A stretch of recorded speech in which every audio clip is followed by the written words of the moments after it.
What do you think of when you hear the word risk? Does it frighten you? Do you think of what you can lose? Do you think of danger? Do you think of excitement?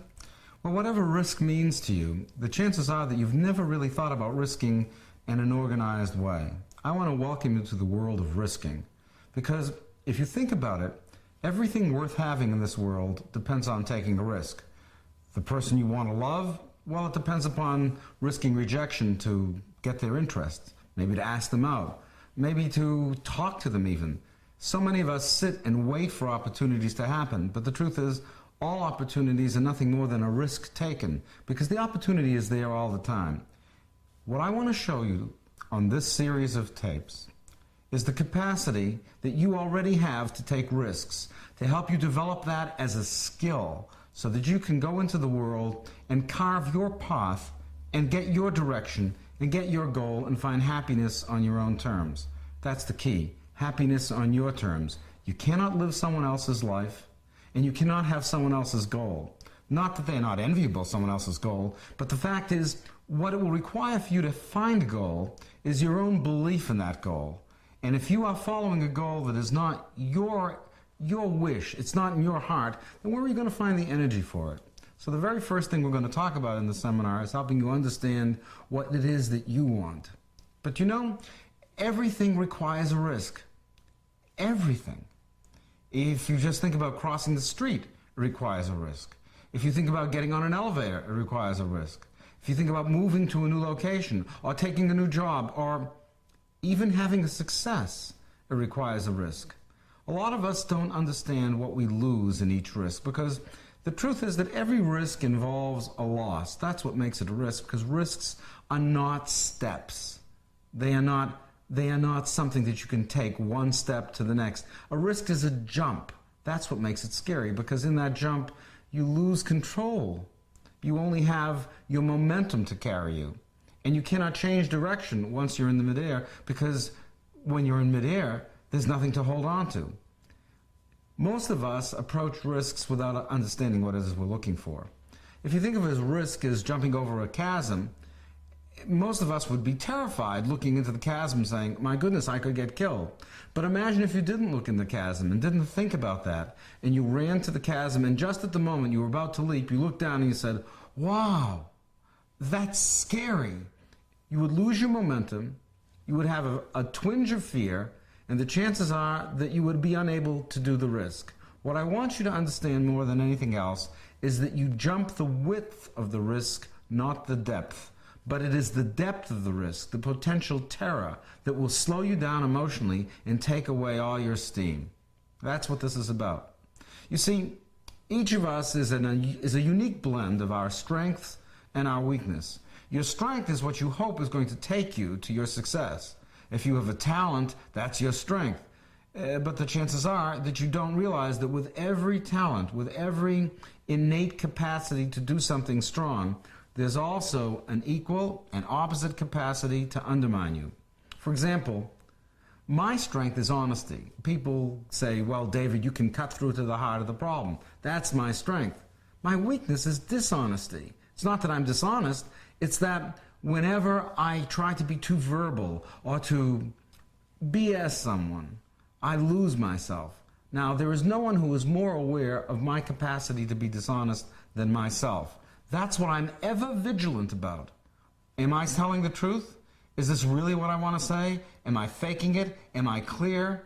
I must always be watching out for my dishonesty. That's what makes me honest. An honest person is aware of his dishonesty. A dishonest person is not. A strong person is aware of their weakness. A weak person is not. Now, what this means is that you have to understand what your strengths are and what they depend upon, what makes your strength stronger, what enables you, what empowers you. I'm going to show you all that. I'm going to show you the forces that make you your best. But I'm also going to be diligent in pointing out to you what takes away from that strength. Now, no one wants to admit that they have weaknesses. We hate it. I mean, we hate it when people point them out to us. That's when we're bad students. That's when we're hard for our partners to approach. And if you think about the time you have with a person you love, when they come up to you and there's something wrong, Do you know what's wrong? Your weakness is showing. It's always the same thing. If you go through life accepting the fact that you have a weakness, and you see the opportunities to discuss that weakness not as a criticism or a put down, but as a chance to grow again, then you have the right attitude. No one says you have to be perfect. That's a childish attitude, to think that you have to be perfect or get it right the first time. All you want to do is get the direction right and make sure the direction is yours. The direction is one that takes you to a place where you feel like you feel like you're best. I want to show you that direction. I think you already know it. The first thing you have to understand is that direction is probably where you love things the most. Does that sound strange to you, where you love things the most? You see, you're supposed to be doing what you love in life. If you're not doing what you love in life, then you're not leading with your passion. You're not leading with your focus. You're not leading with your natural way of responding to the world. If you're not leading with the thing you love, how do you expect to pay attention to the details that will take you to success? In other words, I guess another way of saying this is, if you really want success, you have to be a little bit self-indulgent. You have to do what pleases you. That's not what you've been told by a lot of people. Perhaps your parents told you you have to carry the family banner to success and be with the law firm or be with what we want you to be. But the truth is, you can only be so good carrying someone else's flag. You can only be your best when you're risking for your success. And the success you're risking for is to be the best that you can be. That's a phrase you've probably heard a lot of times. But what I mean by that is the best you can be is a person who's doing what he or she loves. That's what I want for you. A life where you are risking all the time to be better as you, on your terms, for your happiness. It doesn't make a difference what anyone else says your happiness should be. It's what makes you happy. You need to know that we're all made up of a different blend of personality types. Each of us contains elements of the stages of development that we went through as a child. There's a little bit of the dependent in each of us. You know, the person who wants other people to like them, the person who needs support, the person who is very interested in feelings and human interaction, the person who sometimes gets needy when they're alone. Well, we're all like that under certain circumstances, and certainly we're all like that when we lose someone important to us, or someone breaks up with us, or we are separated from people we care about.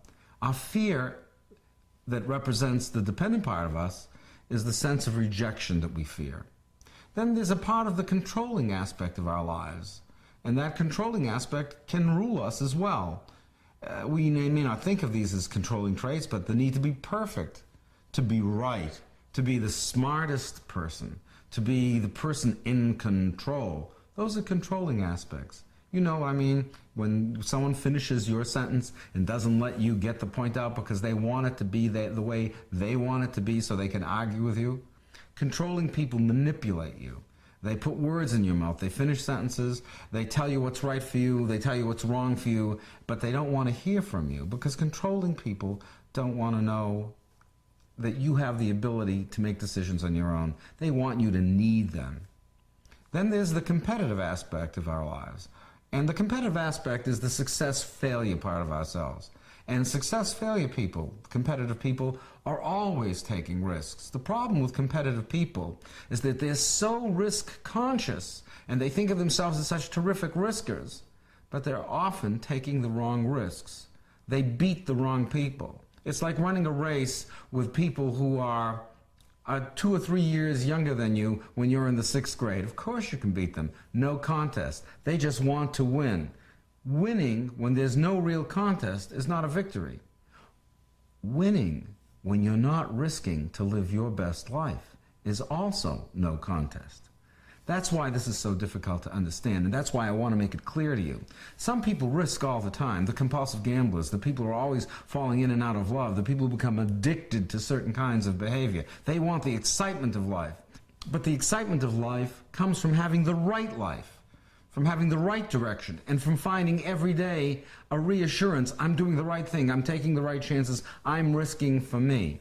People who are impatient, who want the excitement more than anything else, are always lost because they're just looking for the next victory.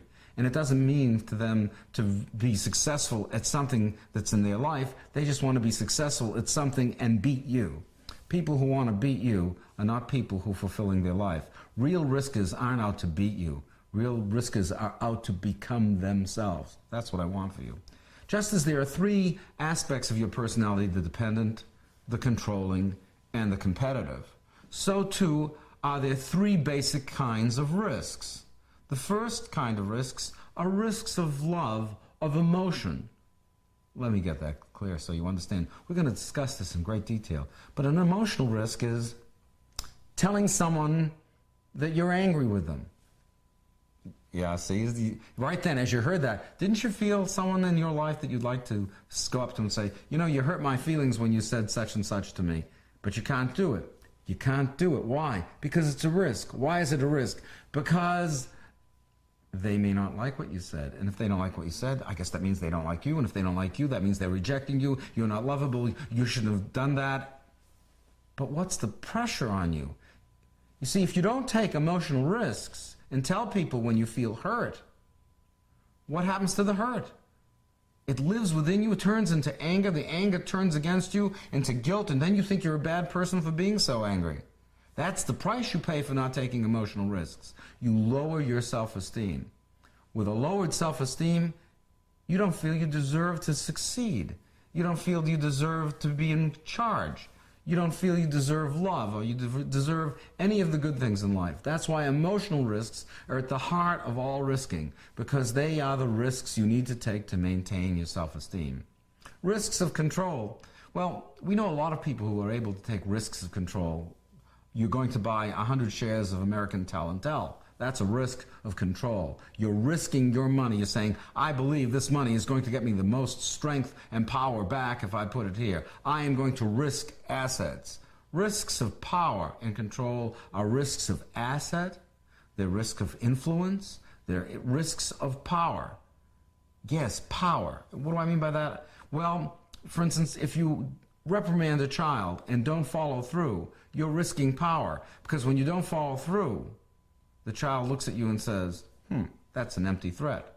But it's even a worse threat to follow through on a bad reprimand just because you have to show power.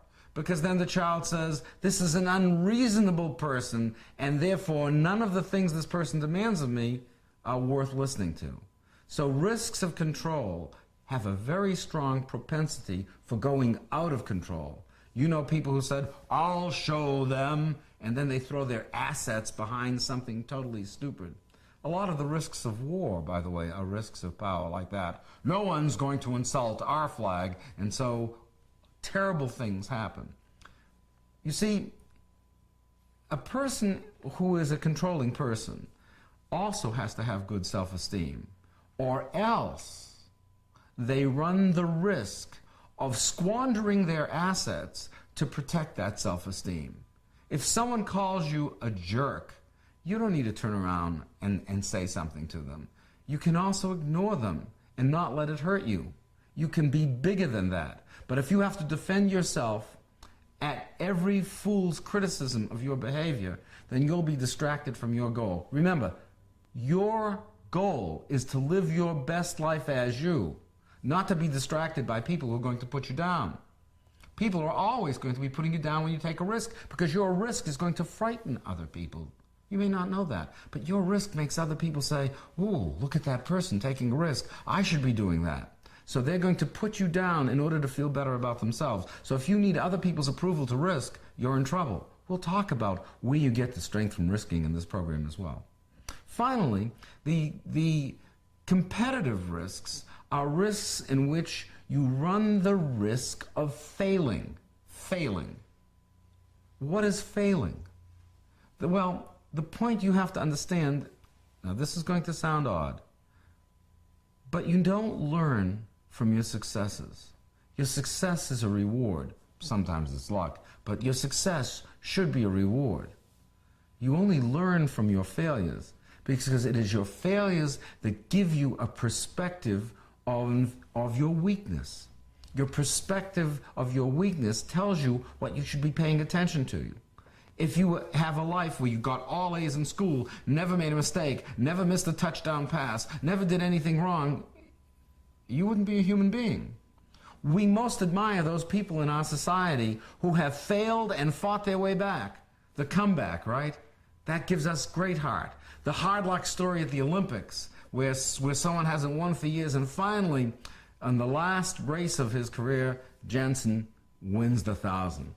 The victory is that finally there is triumph in overcoming. What do you overcome? You overcome weakness. And when you overcome weakness, you grow the most. That's why I mentioned before that you cannot neglect your weakness. You must be aware of it. You must embrace it. And you must consider your weakness part of your character. It will never go away. You never outgrow your weakness, but you are able to overcome it by being aware of where you can slip, and don't step on those slippery places. So the competitive risks are the risks of success. And the worst risk you can take is for a success that has nothing to do with you whatsoever. If you become a success merely to avoid a failure at something you really like, what was the point of your life? If you didn't fail the failures you were supposed to fail to learn the lesson to become your best, then you lived a life that didn't have anything to do with you. You're supposed to risk your risks, fail your failures, and grow your growth. No one can do it for you. No one wants to do it for you. Anyone who says they're going to do it for you is only trying to control you. There are no easy victories. The payoff, you see, is not in money, although it can be a fortune. The payoff is in peace of mind, knowing that what you had to do, you did, and what you will have to do, you will do, and that you're ready to do it. You have to be ready to risk through life, for risk is an ongoing process. Now, we've taken a look at the 3 kinds of people and the 3 kinds of risks, but the critical thing is the thing that holds people back, and that's the 3 kinds of losses. In the dependent risks, the risks of emotion, the person is risking all the time rejection. In a word, it's the loss of love. You're no good, boo hiss, you're unlovable, right? Isn't that what you fear when you take a risk of love? We fear rejection. We fear learning that we're not good. In risks of control, we fear the loss of power. We fear that we are going to be made weak, that our vulnerability will show. And once our vulnerability shows, everyone will know that we are a paper tiger and we have nothing to enforce our rules, and therefore everyone will be free to do whatever they want. Because a person who is risking a risk of control thinks that if they lose their power, no one will be with them. It's like the angry old rich man in the movies who loses all of his money. Now no one pays him any respect. And that's the hidden dread of every person who is afraid of taking a risk of power. The risk of failure is the loss that risks of the competitive type are trying to avoid. But if you spend all your life trying to avoid failure, you never really get a success, because success depends upon embracing the possibility of failure and looking at the possible downside so that you can prepare for it. If everything is going to be terrific and all risks could be planned out, then success wouldn't be success. It would be commonplace. But success is not commonplace. It's planned. Risking, it scares you, but it invigorates you. Risking, it makes you wonder whether or not you're living the right life. But if you take the right risks, your life feels full. It feels alive. Your day feels as if it's meaningful. You're not drifting. You don't wonder, what should I be doing? Although every person who's taking risks is always wondering, what should I be doing next? Is this the right thing, or is this the right thing? But the person who's taking the right risks is not asking the question, am I the right me? They know they're the right them. I want to help you risk for being the right you. That's the best gift I can give, and you know what? It's the thing that's going to make the most difference in your life.